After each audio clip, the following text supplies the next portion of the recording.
This man suffers from severe obsessive-compulsive disorder. Every day, he relentlessly shakes the lock on his door, even to the point of making his hands bleed, but he never stops. A psychiatrist asked him how long each session lasts, but the man, with a pained expression, replied, "All night."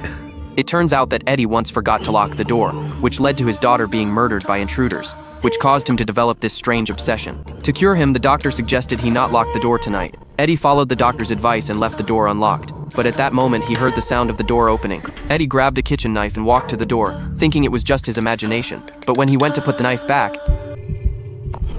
Eddie was startled but didn't investigate and instead returned to his room to try and sleep. Then the toy phone next to his bed rang and he heard the voice of his deceased daughter. Did you lock the door? No. You should have. What he didn't know was that a pale man was crawling out from under the bed, reaching up to the bed. Eddie was instantly frozen. His hands were controlled by the creature, and he could only watch helplessly as the monster grabbed the knife and slashed from his arm down to his wrist. As Eddie screamed in terror, the monster severed both of his hands, but he didn't die. Every day he continued to live with the help of a caregiver. Then Eddie suddenly heard someone knocking outside the window. It turned out the monster was saying goodbye, but Eddie calmly smiled at it because he no longer needed to force himself to shake the door lock.